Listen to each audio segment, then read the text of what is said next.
जितने भी one day exams होते हैं और जिसमें भी हिंदी पूछी जाती है तो ये वाला तत्भ और तत्सम वाला पोर्शन पूछा ही जाता है। तो सबसे पहले हम समझ लेते हैं कि तत्सम क्या है और तत्भव क्या है। तत्सम यानी संस्कृत में जैसे शब्द प्रयोग हुए हैं वैसे ही हिंदी में प्रयोग हो रहे हैं, उसमें कोई परिवर्तन नहीं हुआ है। लेकिन वही संस्कृत के शब्द जब परिवर्तित होकर के हिंदी में पूछे जाएंगे या बोले जाएंगे तो वो कहलाएगा तत्भव। तो जहां पे भव होगा वो परिवर्तित रूप है।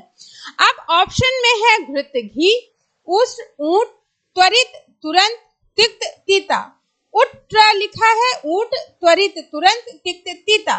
तो यहाँ पे हम देखेंगे कि कौन सा तत्सम है और कौन सा तद्भव है। तो घृत जो है ये आपका तत्सम शब्द है, लेकिन घी आपका तद्भव है।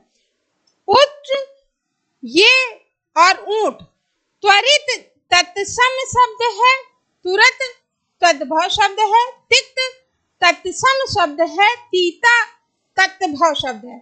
अब ये आपका राइट होगा। और यहाँ पे मैं इसलिए रुकी हूँ क्योंकि अगर आपने सही से हमारे वीडियो देखे होंगे तो ये इसका मतलब ये क्या होता है कि यहाँ पे प्लस अ नहीं है, यानी यहाँ पे स्वर ऐड नहीं है और व्यंजन बिना स्वरों की सहायता से नहीं बोले जाते हैं। तो इसका मतलब ये हुआ कि ये आधा ट है, तो उट्ट तो होगा नहीं, होता क्या है उष्ट।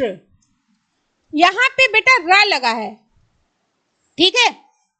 अगर ये होता तो ये सही होता, ये संस्कृत का शब्द है, उष्ट का उट।